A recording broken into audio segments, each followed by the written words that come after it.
एफिसी 1 अध्याय।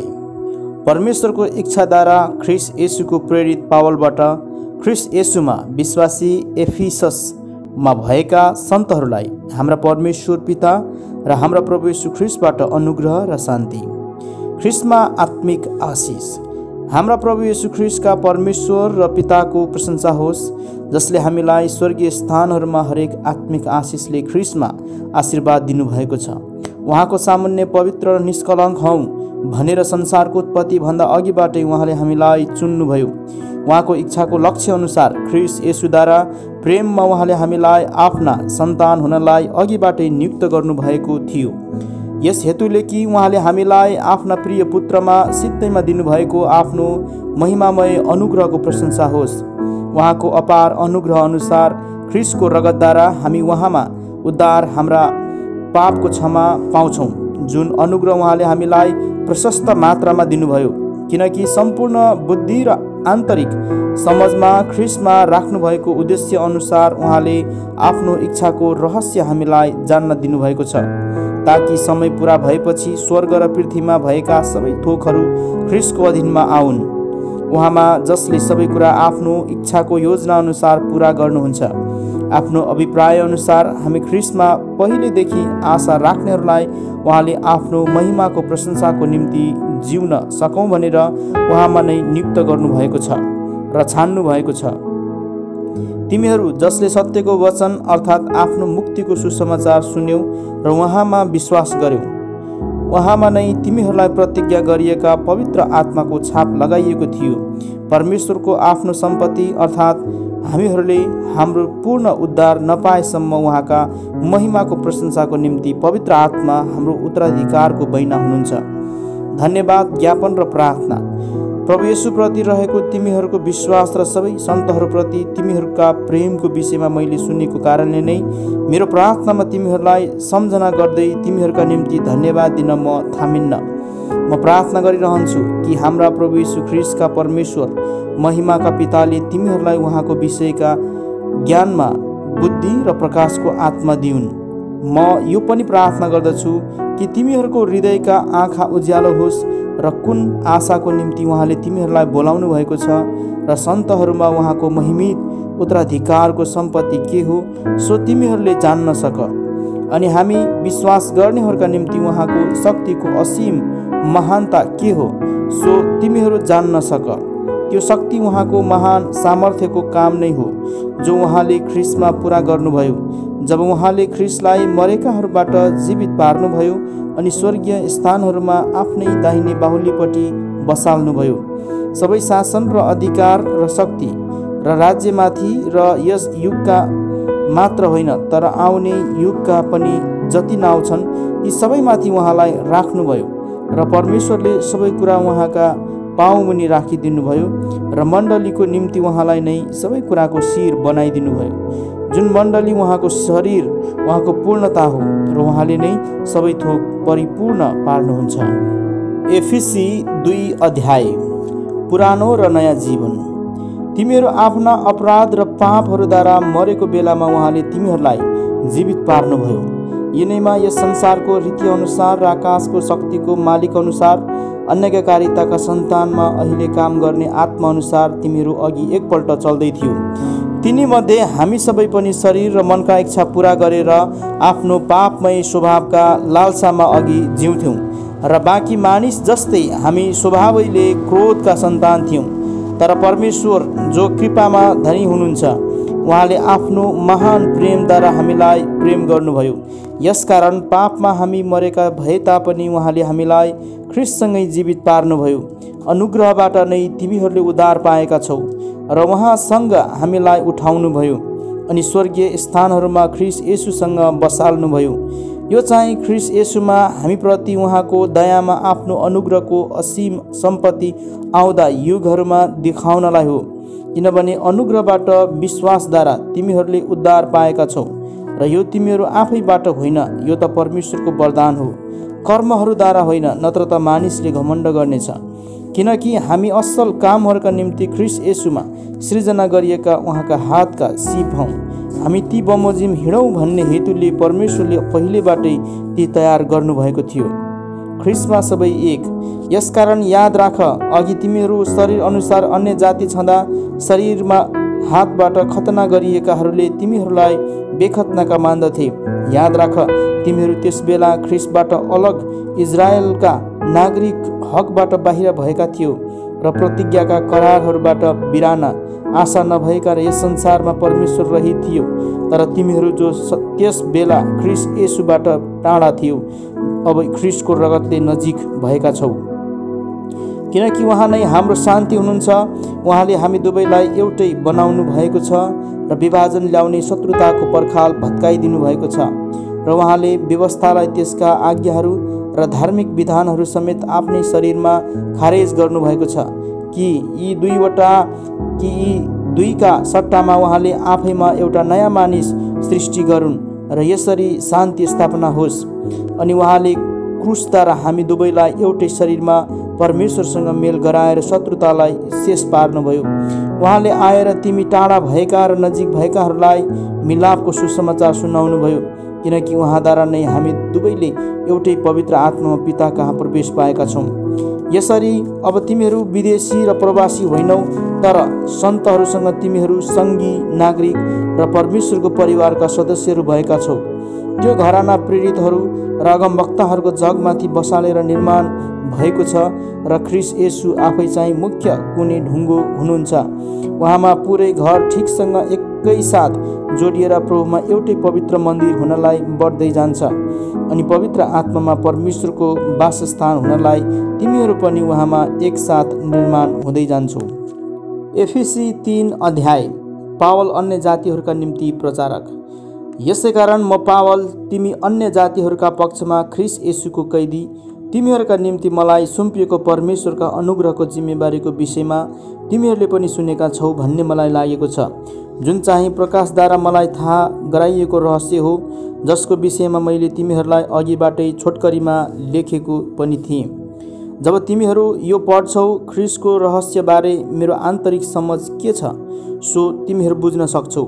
जुन कुरा उहाँका पवित्र प्रेरितहरू र अगमवक्ताहरूलाई पवित्र आत्माद्वारा अहिले प्रकट भएको छ, त्यो अरू पुस्ताका मानिसहरूलाई जनाइएको थिएन, अर्थात् सुसमाचारद्वारा नै अन्य जातिहरू सह उत्तराधिकारीहरू हुन्, एउटै शरीरका अङ्गहरू र ख्रिस्ट येशूमा रहेको प्रतिज्ञाका साझेदार हुन्।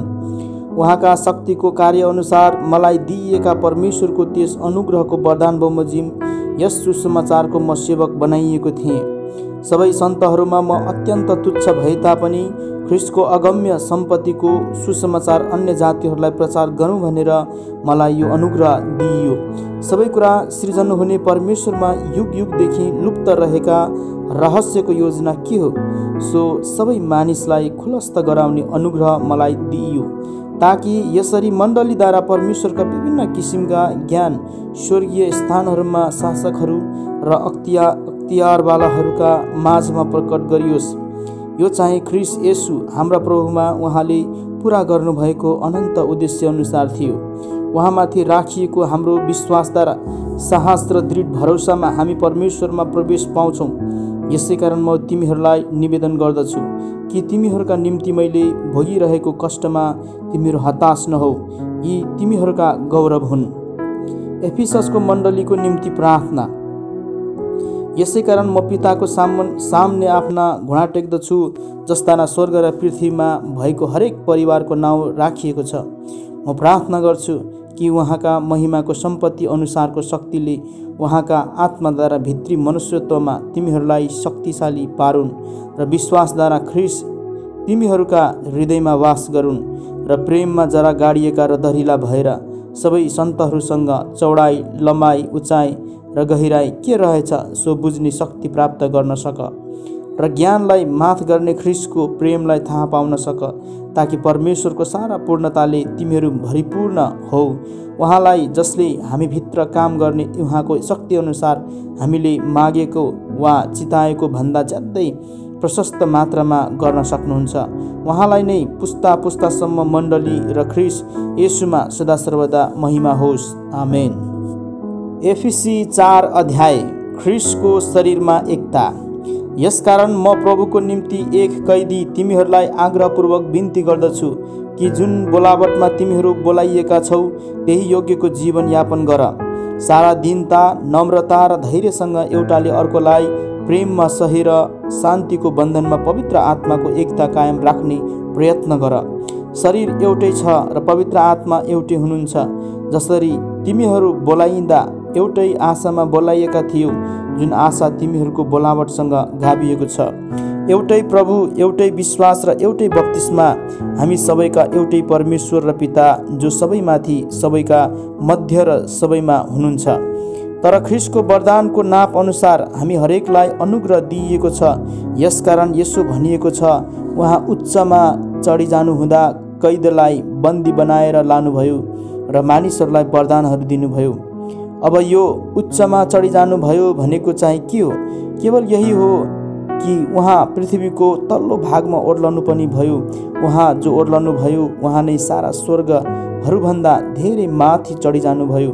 यस हेतुले कि समस्त थोकलाई उहाँले भरिपूर्ण पार्नु सकुन्। अनि उहाँका वरदानहरू चाहिँ यिनै थिए कि कोही प्रेरितहरू, कोही अगमवक्ताहरू, कोही प्रचारकहरू, कोही मण्डलीका पास्टरहरू र कोही शिक्षकहरू बनुन्, कि ख्रीष्टको शरीर निर्माण होस् र सेवाको काम गर्न सन्तहरू सुसज्जित होउन्, जबसम्म हामी सबैले विश्वासको र परमेश्वरका पुत्रको ज्ञानको एकता प्राप्त गर्दैनौँ र परिपक्व मानिस बनी ख्रीष्टका पूर्णताको नापसम्म पुग्दैनौँ। यसरी हामी छालले अघि पछि हुत्याइएका धार्मिक सिद्धान्तको प्रत्येक बतासले र मानिसहरूका जालझेल, धूर्तता र फट्याइले यताउता उडाइएका बालकहरू जस्ता नहौँ, बरु प्रेमसित सत्य बोल्दै हरेक कुरामा हामी उहाँसम्मै अर्थात् ख्रीष्टसम्मै बढ्दै जाउँ, जो शिर हुनुहुन्छ। उहाँबाट नै सारा शरीर प्रत्येक जोड्नीद्वारा जोडिएको र बाँधिएको भई प्रत्येक भागले ठिक ठिक काम गरी सुगठित हुनेछ र प्रेममा वृद्धि हुँदै जानेछ। ज्योतिका सन्तान भई जिउनु। अब म यो जोड दिएर प्रभुमा भन्दछु र प्रभुमा गवाई दिँदछु कि अन्य जातिहरू जसरी तिनीहरूका विचारको व्यर्थतामा जिउँदछन्, त्यसरी तिमीहरू अबदेखि उसो नजिउ। तिनीहरूका हृदयको कठोरताले ल्याएको तिनीहरूका अज्ञानताको कारणले तिनीहरू परमेश्वरको जीवनदेखि बिराना भएका छन् र तिनीहरूको समझ अन्धकारले भरिएको छ। तिनीहरू कठोर भएका छन् र हर किसिमका अशुद्ध काम गर्ने लालचमा परेर तिनीहरू छाडा भएका छन्। तर ख्रीष्टलाई त तिमीहरूले यसरी जानेका छैनौ। येशूमा भएको सत्यता अनुसार उहाँको विषयमा तिमीहरूले सुनेका र सिकाइएका छौ भनी म ठान्छु।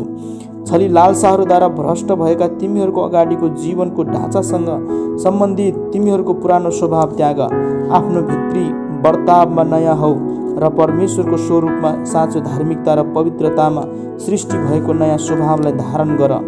यसकारण झुट त्यागेर हरेकले आफ्नो छिमेकीसँग सत्य बोल, किनकि हामी एउटै शरीरमा एक अर्काका अङ्गहरू हौँ।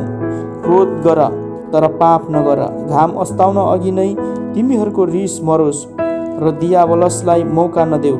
चोर्नेले अब उसो नचोरोस्, बरु उसले परिश्रम गरोस्। उसले आफ्नो हातले इमान्दारी साथ परिश्रम गरोस् र खाँचोमा परेकाहरूलाई दिन सकोस्। तिमीहरूका मुखबाट कुवाक्य ननिस्कोस्, तर समय सुहाउँदो र सुधार गर्ने मिठो वचन मात्र बोल्ने गर, जसबाट सुन्नेहरूलाई अनुग्रह मिलोस्। अनि परमेश्वरका पवित्र आत्मालाई दुखित नतुल्याऊ, जसमा उद्धारका दिनको निम्ति तिमीहरू छाप लगाइएका छौ। सबै तितोपना, क्रोध र रिस, होहल्ला र निन्दा, सबै किसिमका डाह समेत तिमीहरूले त्यागिदेऊ। जसरी परमेश्वरले ख्रीष्टमा तिमीहरूलाई क्षमा गर्नुभयो, त्यसरी नै एउटाले अर्कालाई क्षमा गरेर तिमीहरू एक अर्काप्रति कोमल मनका र दयालु हो। एफिसी 5 अध्याय। यसकारण तिमीहरू प्रिय बालकहरू झै परमेश्वरको देखासिकी गर्नेहरू हौ। तिमीहरू प्रेममा चल, जसरी ख्रीष्टले पनि हामीहरूसँग प्रेम गर्नुभयो र परमेश्वरको निम्ति सुगन्धित भेटी र बलिदान भएर आफैलाई हाम्रा निम्ति अर्पण गर्नुभयो। तर तिमीहरूका बीचमा व्यभिचार र सारा अशुद्धता अथवा लोभको नाउँ समेत नलियोस्, जो सन्तहरूका बीचमा हुन सुहाउँदैन। कुनै अश्लील कुरा, मूर्ख बातचित अथवा बेफाइदाको ठट्यौली नगर्नु। यी सुहाउने कुरा होइनन्, तर बरु धन्यवाद दिने काम होस्। किनकि यो त तिमीहरू निश्चय नै जान्न कि कुनै व्यभिचारी कि अशुद्ध मानिस अथवा लोभी मानिसलाई जो मूर्ति पूजक हो ख्रिस्ट र परमेश्वरको राज्यमा कुनै उत्तराधिकार छैन। कसैले तिमीहरूलाई खोक्रा कुराले धोका नदेओस्, किनकि ती कुराको कारणले अनज्ञाकारीहरूमाथि परमेश्वरको क्रोध पर्छ। यसकारण तिनीहरूसँग सहभागी नहौ, किनकि एकपल्ट तिमीहरू अन्धकारमा थियौ, तर अब प्रभुमा तिमीहरू उज्यालो भयो। ज्योतिका सन्तान झैँ हिड्डुल गर, किनकि सबै भलाइ धार्मिकता र सत्यतामा नै ज्योतिको फल पाइन्छ र प्रभुलाई मनपर्ने के हो सो सिक्ने कोसिस गर। अन्धकारका निष्फल कार्यहरूमा भाग नलेऊ, बरु तिनलाई प्रकट गरिदेऊ, किनकि तिनीहरूले गुप्तमा गरेका कामहरूका विषयमा भन्नु पनि शर्मको कुरा हो। तर ज्योतिद्वारा कुनै कुरा प्रकट गरिँदा त्यो प्रष्टै देखिन्छ, त्यो कुरा जो प्रष्टै देखिन्छ त्यो ज्योति हो। यसैले यस्तो भनिएको छ, ए निन्द्रामा परेकाहरू जाग र मरेकाहरूबाट उठ र ख्रिस्टले तिमीहरूलाई प्रकाश दिनुहुनेछ। यसैले कसरी हिँड्छौ ध्यानसँग हेर, निर्बुद्धि मानिस जस्तो होइन, तर बुद्धिमान मानिस जस्तो। समयको पुरा सदुपयोग गर, किनकि दिन खराब छ। यसै कारण मूर्ख नहौ, तर प्रभुको इच्छा के हो सो बुझ। दाखमतले नमातियो, कारण त्यो विलासिता हो, तर पवित्र आत्माले भरिपूर्ण हो। एउटाले अर्कासँग भजन गीत र आत्मिक गानमा बोल्दै र आफ्नो सम्पूर्ण हृदयले प्रभुको निम्ति गाउँदै र धुन निकाल्दै सधैँ सबै कुराका निम्ति हाम्रा प्रभु यीशुको नाउँमा परमेश्वर पितालाई धन्यवाद चढाऊ। ख्रिस्टको श्रद्धामा एक अर्काको अधीनमा बस। पति पत्नी सम्बन्धी अर्ती। पत्नी हो प्रभुको अधीनमा रहे जस्तै आफ्ना पतिको अधीनमा बस, किनकि पति पत्नीको शिर हो, जसरी ख्रिस्ट मण्डलीको शिर हुनुहुन्छ, जुन मण्डली उहाँको शरीर हो र उहाँ स्वयं त्यसको मुक्तिदाता हुनुहुन्छ। जसरी मण्डली ख्रिस्टको अधीनतामा छ, त्यसरी नै पत्नीहरू पनि हरेक कुरामा पतिहरूका अधीनमा रहन्। पति हो आफ्ना पत्नीहरूलाई प्रेम गर, जसरी ख्रिस्टले पनि मण्डलीलाई प्रेम गर्नुभयो र त्यसको निम्ति आफूलाई अर्पण गर्नुभयो, यस हेतुले कि उहाँले त्यसलाई पानीले धोएर वचनद्वारा पवित्र पार्न सकुन् र उहाँले दाग वा चाउरी नभएको अथवा यस्ता कुनै कुरा नभएको तेजस्वी मण्डली आफै कहाँ प्रस्तुत गर्न सकुन् र त्यो चाहिँ पवित्र र निष्कोट होस्। त्यसरी नै पतिहरूले पनि आफ्ना पत्नीलाई आफ्नै शरीरलाई झै प्रेम गर्नुपर्छ। आफ्नी पत्नीलाई प्रेम गर्नेले आफैलाई प्रेम गर्छ, किनकि कुनै मानिसले कहिले आफ्नो शरीरलाई घृणा गर्दैन, तर त्यसको कदर गरेर पालन पोषण गर्दछ, जसरी ख्रिस्टले पनि आफ्नो मण्डलीको निम्ति गर्नुहुन्छ, किनभने हामी उहाँका शरीरको अङ्ग हौँ। यसकारण मानिसले आफ्ना आमा बुबालाई छोडेर आफ्नी पत्नीसँग मिलिरहन्छ र ती दुवै एउटै शरीर हुनेछन्। यो एउटा गम्भीर रहस्य हो, अनि यो कुरा म ख्रिस्ट र मण्डलीको सम्बन्धमा बोल्दछु। जे भए पनि तिमीहरू हरेकले आफ्नी पत्नीलाई आफैलाई झै प्रेम गर र पत्नीले पनि आफ्ना पतिको आदर गरोस्। एफिसी 6 अध्याय। छोराछोरी र मातापिता सम्बन्धी अर्ती। छोराछोरी हो प्रभुमा आफ्ना आमा बुबाको आज्ञा पालन गर, किनकि यो उचित हो। आफ्ना बुबा र आमाको मान गर, जो प्रतिज्ञा सहितको पहिलो आज्ञा हो, कि तिमीहरूलाई भलो होस् र पृथ्वीमा तिमीहरू दीर्घायु हो। बुबा हो आफ्ना छोराछोरीलाई रिस नउठाऊ, तर तिनीहरूलाई प्रभुको अनुशासन र शिक्षामा हुर्काऊ। कमारा र मालिकहरूलाई अर्थी। कमारा हो डर र कम्प साथ साँचो हृदयले ख्रिस्टलाई गरे झै यस संसारका तिमीहरूका मालिकहरूको आज्ञा पालन गर। मानिसहरूलाई खुसी पार्नेले झै आँखाको अघि मात्र देखावटी काम नगर, तर ख्रिस्टका दासहरू झै साँचो हृदयले परमेश्वरको इच्छा पूरा गर। मानिसहरूका निम्ति होइन, तर प्रभुको निम्ति जस्तै गरी सदिच्छाले सेवा गर। यो जानेर कि चाहे त्यो कमारा होस् चाहे फुक्का, जसले असल काम गर्दछ त्यसले प्रभुबाट सोही बमोजिम पाउनेछ। मालिक हो आफ्ना कमाराहरूसँग त्यस्तै व्यवहार गर र धम्की दिन छोड, यो जानेर कि तिमीहरू दुवैका मालिक स्वर्गमा हुनुहुन्छ र उहाँमा पक्षपात छैन। परमेश्वरका हात हतियार। अब अन्त्यमा प्रभुमा र उहाँका शक्तिको सामर्थ्यमा बलवान हो। दियावलसका युक्तिहरूका विरुद्धमा खडा हुन सक्नलाई परमेश्वरका सारा हात हतियार धारण गर, किनकि हामीहरूको युद्ध शरीर र रगतको विरुद्ध होइन, तर प्रधानताहरूका विरुद्ध, शक्तिहरूका विरुद्ध, वर्तमान अन्धकारका सांसारिक शासकहरूका विरुद्ध र स्वर्गीय स्थानहरूमा भएका दुष्ट्याइका आत्मिक सेनाहरूका विरुद्ध हो। यसै कारण परमेश्वरका सारा हतियार उठाओ र यसरी खराब दिनको सामना गर्न सक र सबै काम गरेर खडा हुन सक्ने हौ। यसकारण आफ्ना कम्मर सत्यले कसेर धार्मिकताको छाती पाता लाएर खडा हो र खुट्टामा मिलापको सुसमाचारका जुत्ता लाएर तयार हो। साथै विश्वासको ढाल उठाओ जसबाट तिमीहरू दुष्टका सबै अग्निबाण निभाउन सक्नेछौ। मुक्तिको टोप लगाओ र पवित्र आत्माको तरबार ल्याऊ जो चाहिँ परमेश्वरको वचन हो। सारा प्रार्थना र निवेदन साथ सब समय पवित्र आत्मा प्रार्थना गर। यस उद्देश्यले लगनशील र सतर्क भएर सबै सन्तहरूका निम्ति प्रार्थना गरिरहौ। मेरो निम्ति पनि प्रार्थना गर कि जब म आफ्नो मुख खोल्छु तब मलाई वचन दिइयोस् र म निर्भयता साथ सुसमाचारको रहस्य घोषणा गर्न सकूँ, जसको निम्ति म साङ्लाले बाँधिएको एक राजदूत हुँ र जसरी मैले बोल्नु पर्ने हो त्यसरी म साहससँग बोल्न सकूँ। अन्तिम अभिवादन। म कस्तो छु र के गरिरहेछु ती तिमीहरूलाई पनि थाहा होस् भनेर प्रिय भाइ र प्रभुमा विश्वासी सेवक तुखिकसले सबै कुरा तिमीहरूलाई बताउने छन्। हाम्रो हालचाल कस्तो छ तिमीहरूलाई थाहा होस् र तिमीहरूका हृदयलाई प्रोत्साहन मिलोस् भन्ने विचारले मैले तिनलाई तिमीहरू कहाँ पठाएको हुँ।